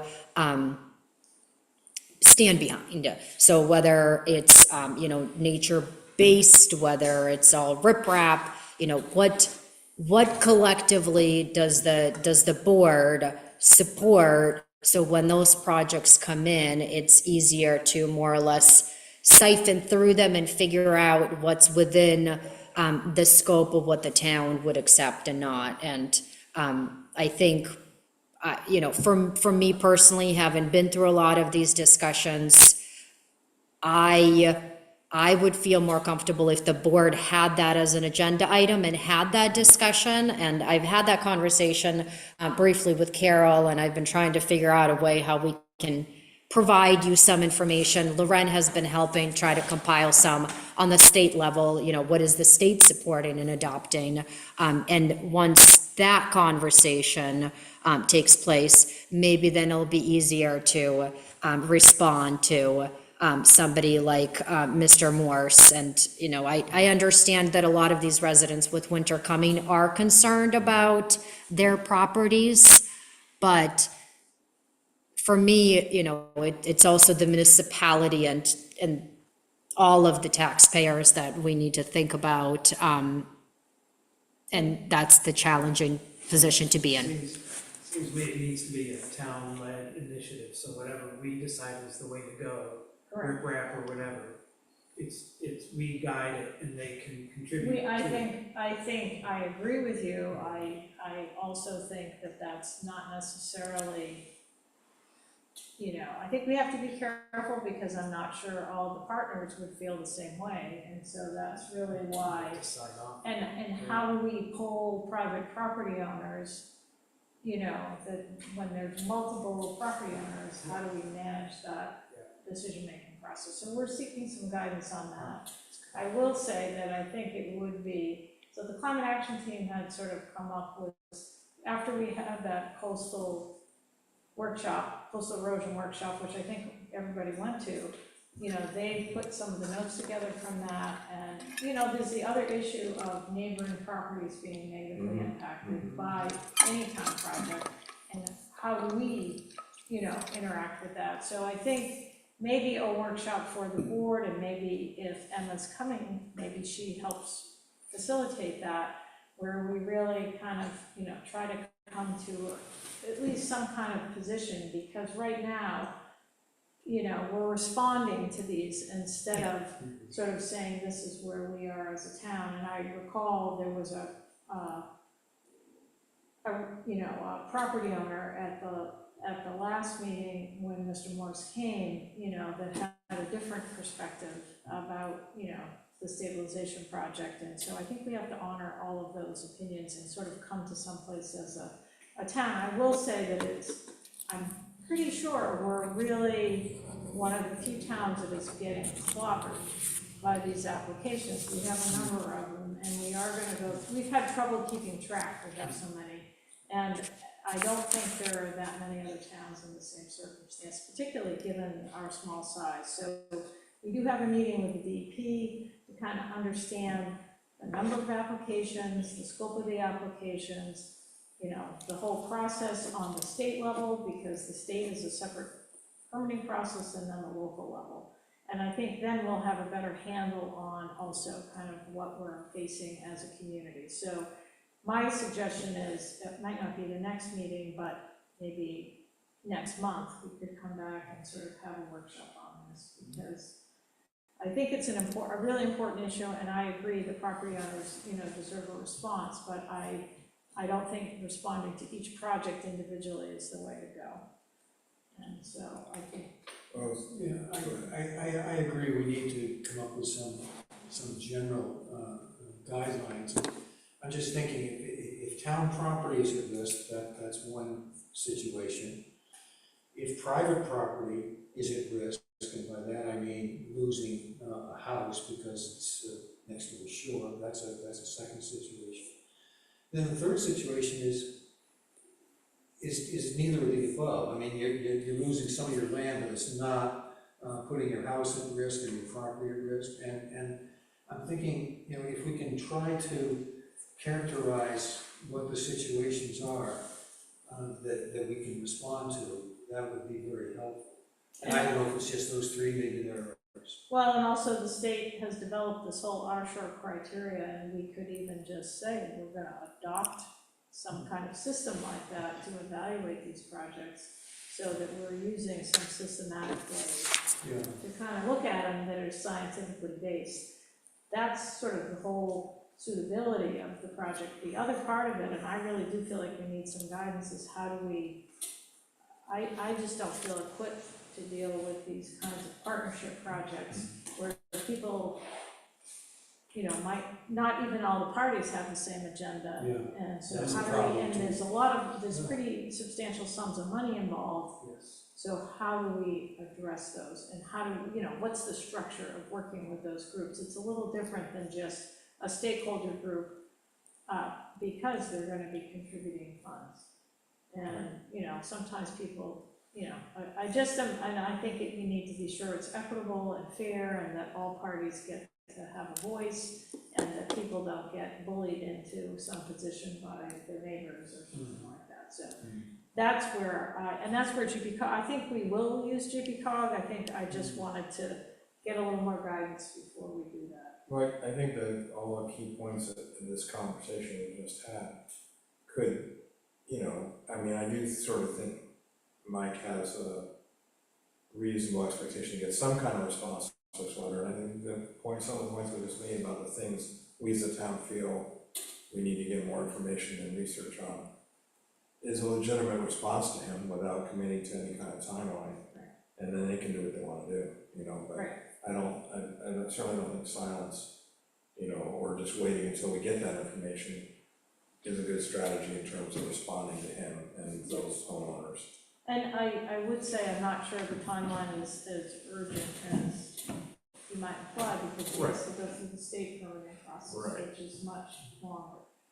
But the other thing with that particular project is there is a rocky headland, so I'm not sure that, I mean, from a geologic technical standpoint, I'm not sure if our need is the same as the neighboring property's needs, because there may be a natural barrier.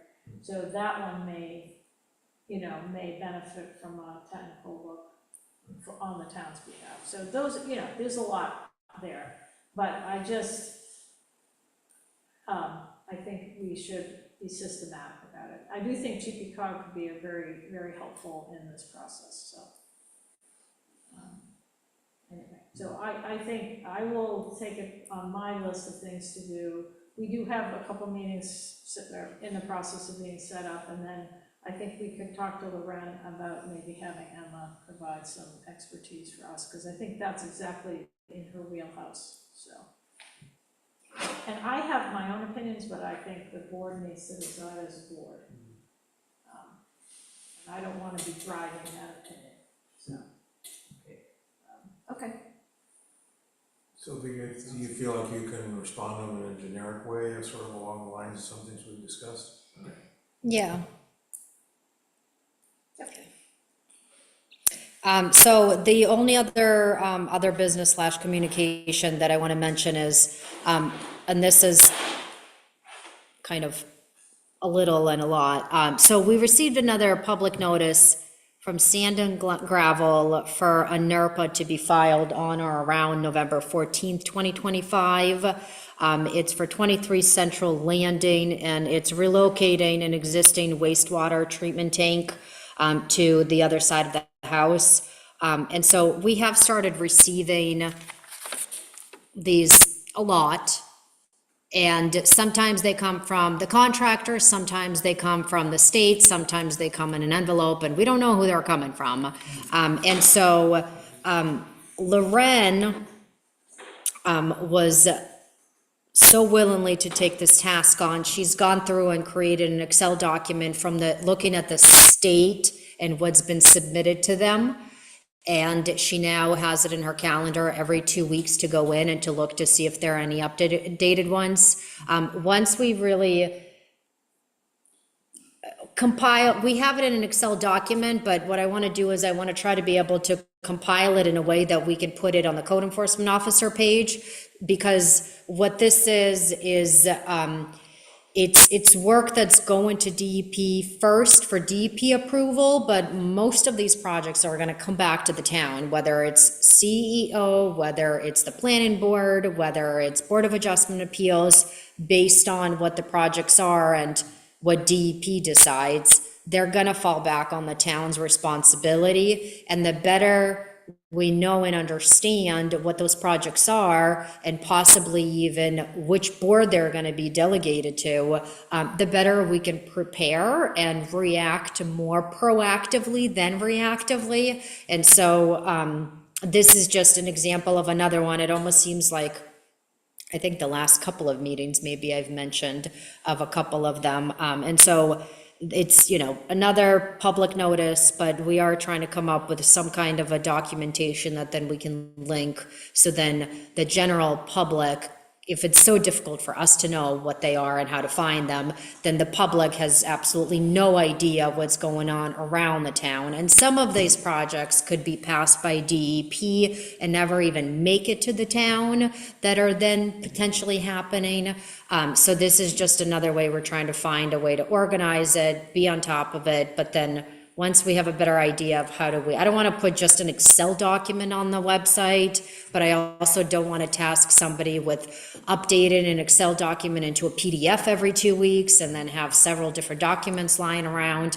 Once we kind of find a better system to more efficiently put it on the town website and have it available, we'll try to put it out there, so then you all and anybody else in the public can go there to see the full list of all the town ones versus trying to navigate the DEP side to figure out what they are. Because what's happened before is somebody who lived in, I think it was maybe Texas or something, who was doing a shoreline project or submitting for one on Shebig, when you went to look it up, because the mailing address was an out-of-state address, that's where it pulled the permit to, even though it was Shebig. So it could be very confusing to maneuver, but we're trying to find a way to make it simpler. So this, so I'm clear, so this was a public notice, or is that like a?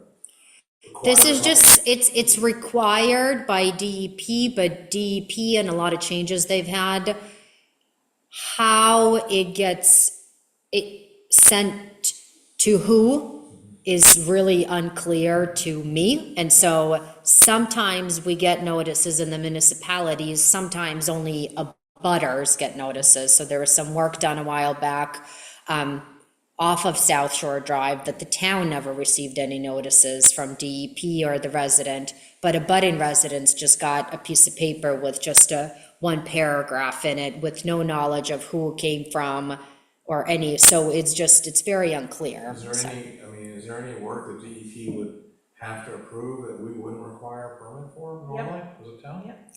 Like what? Permit by rules, so there are some activities that might not fall under our permit, or if it's not in the shoreline zone, it's quite possible, but it's us even knowing. Right. Like what That it's happens happening. is sometimes people get the permit by rule and go ahead, And the way that works, there's a time frame.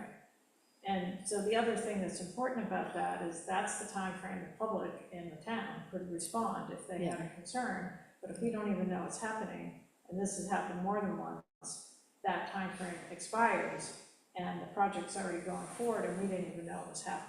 Yeah. And so that's one of the topics of conversation with DEP. And it's partly just the number of projects that we have and the fact that we don't have a town planning department that would normally be tasked with tracking these.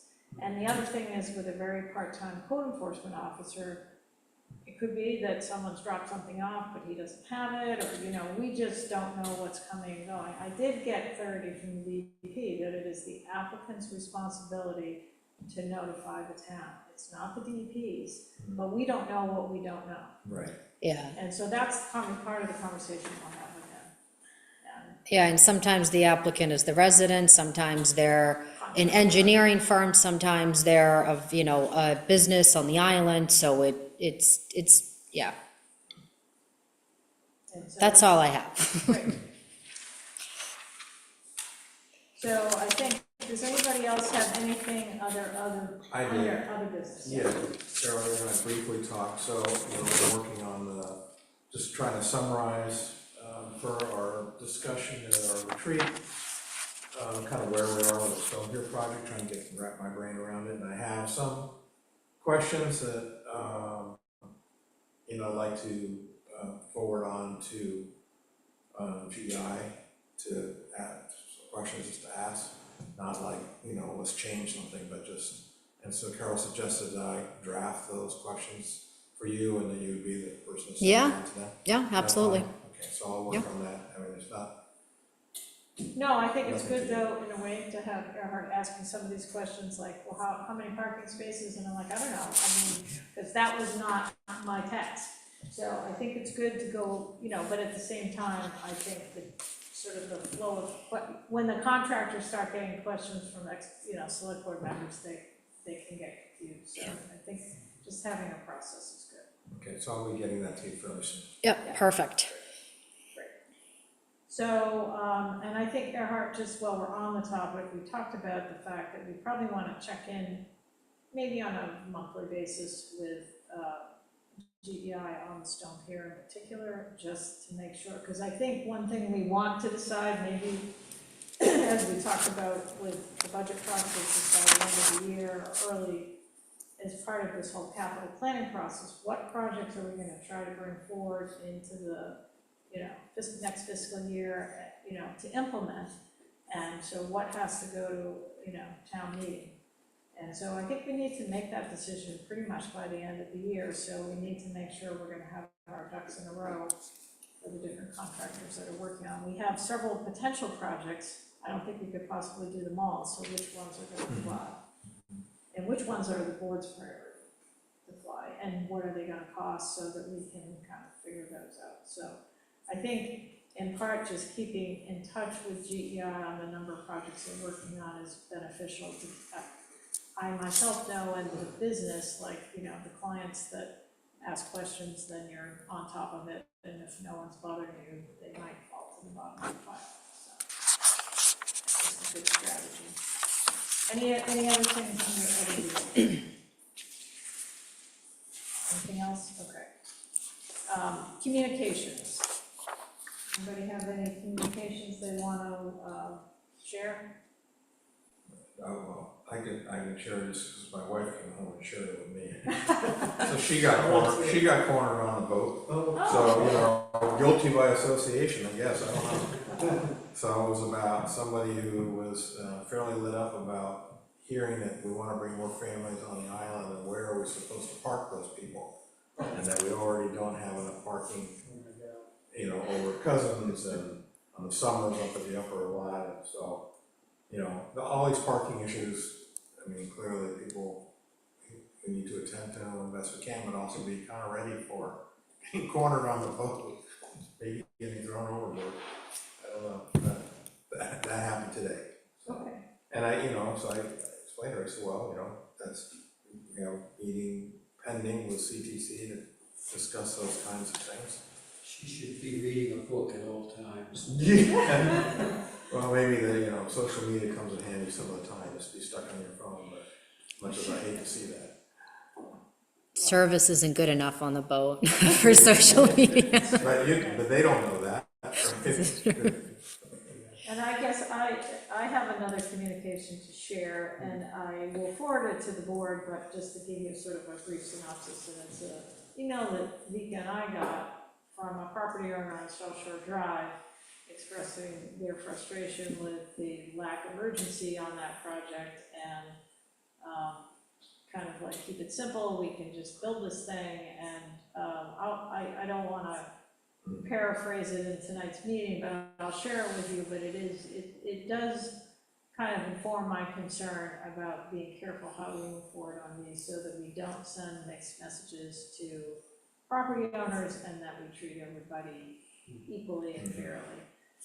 So I think then I hope that maybe by the next meeting, we'll be coming back with a proposal for some, facilitation in meetings. And I know that to the average person out there in the community, things move really slow, and I felt that way until I got on the board, and you just realize it's hard to be fast when you're working with a group. We can't decide individually what to do, we have to work as a board, so that requires us being together in the same room doing that. So it is why it's slower. So I think we try to do some stuff in between, and that's what we're trying to do on this and other subcommittees, but ultimately it's gonna come back to the board. So anyway, I just wanted to share that. And then it's not really a communication, well, it is. Vika we were able to sign the contract on the wildfire project, so that's gonna kick off this month. And this summer really gave us kind of a full appreciation of why that might be a good project to do. And then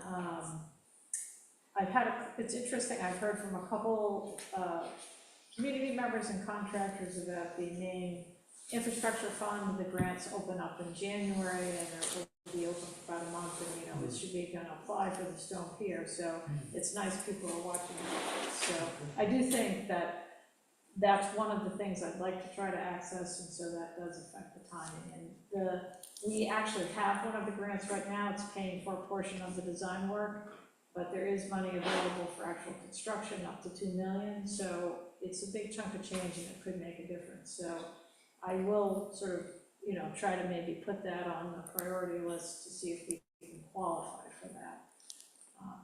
So there's a lot going on that end. And we did have a community member who volunteered to do some grant writing for the fire department, and so we could follow up with him on the fire department's behalf if we decide we want to pursue some of that, like the boat. So the fire department's, interested in a boat, but it'd be nice if we could also get some funding. So that's the major communication I've had.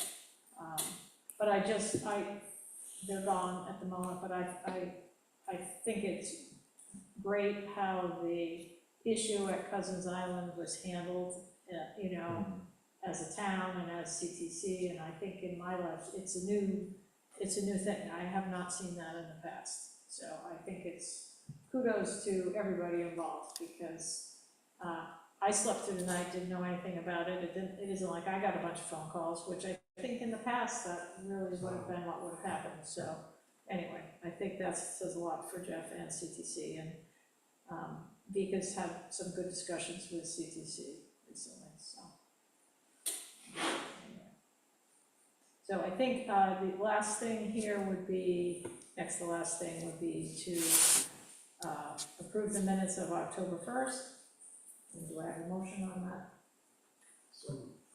Second. So we've got Richard moved and David second. Any discussion on the minutes?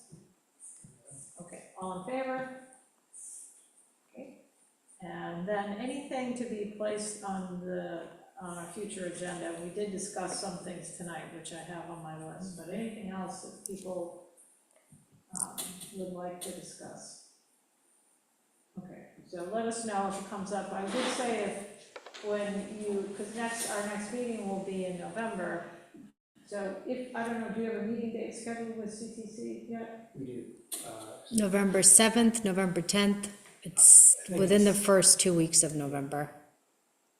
I think it's the 10th. But I would just The ask, 10th, and it's it's Monday. partly because of the It's after. importance of the topic, but Yeah. whatever, that group coming back from that meeting, if you can plan to report to the board, and you can do it, you know, you can write a memo and include it in the packet, or you can report to the board, but, and I will mention that the last meeting that occurred, it was less than pleasant for at least one select board member, and the rest of the board had no idea that a select board member left, you know, in a huff. And so I think it's important when we have these subcommittee meetings that we find a way to communicate back the basics of what occurred, so we're all on the same page, because we are there representing the board.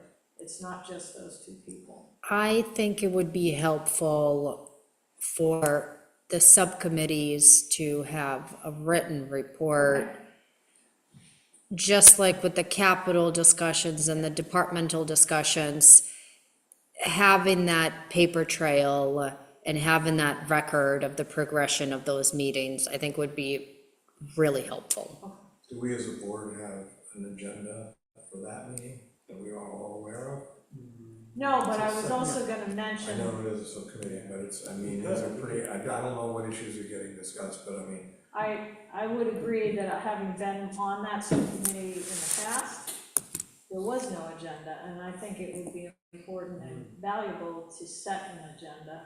And both parties might bring some topics to the agenda, but not just to walk in there without an agenda. And I feel that way of any of these subcommittee meetings, because they can devolve, but also you're trying to accomplish certain things. And so I think, you know, I'm happy to follow up in sort of an email, but I agree with Vika, I just didn't want to burden people. I will say Herb, when he did subcommittees on the board, he always wrote a memo after the meeting. And it's partly to understand that you're not just there yourself, it's the whole board, and you're just the ears for the board. And it's, you know, it's important to bring that information back to the whole board so we're informed. It's just a way to facilitate things to move a little bit faster.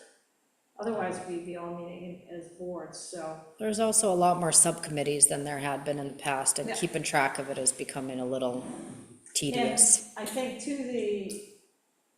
as much as she can be available to join all of those, Vika's the common thread.